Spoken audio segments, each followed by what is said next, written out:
শেখ হাসিনার এখানে অনেক বড় একটা হাত ছিল। দেশনেত্রী বেগম খালেদা জিয়া এই দেশের মাটি ও মানুষকে ভালোবাসার কারণে শেখ হাসিনা স্বৈরাচারী সরকার, ফ্যাসিস্ট সরকার, তার প্রতি যে অমানবিক অত্যাচার করেছে, নির্যাতন করেছে, তাকে এক কাপড়ে ঘর থেকে বের করে দিয়েছে, সেটা এই দেশের মানুষ কখনো মেনে নিতে পারে না, কখনোই ভালোভাবে নেয় নাই। বিসমিল্লাহির রহমানির রহিম। বাংলাদেশ জাতীয়তাবাদী দল বিএনপির চেয়ারপারসন দেশনেত্রী বেগম খালেদা জিয়া, তার এই অকাল মৃত্যুকে এই দেশ অনেক বড় একটা দেশপ্রেমিক হারালো। পাশাপাশি এই দেশের জন্য, দেশের মানুষের জন্য, এই দেশের মাটির জন্য দেশনেত্রী বেগম খালেদা জিয়া তার অনেক ভালোবাসা, তার সেই ভালোবাসা এই তার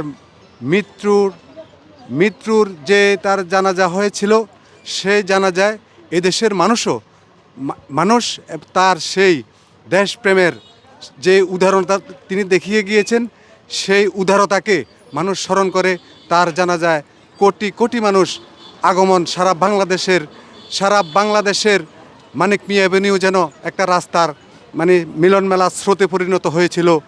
সেজন্য মানুষও তাকে অনেক ভালোবাসা দিয়েছে, অনেক মানুষের ভালোবাসায় সে সিক্ত হয়েছে। এবং আল্লাহ পাক যেন দেশনেত্রী বেগম খালেদা জিয়াকে জান্নাতুল ফেরদাউস নসিব করেন, আমরা বাংলাদেশের মানুষ সেই আশা করি, এবং তাকে জান্নাতের উচ্চ মোকাম দান করেন। সেজন্য আমরা আল্লাহর দরবারে শুকরিয়া আদায় করি।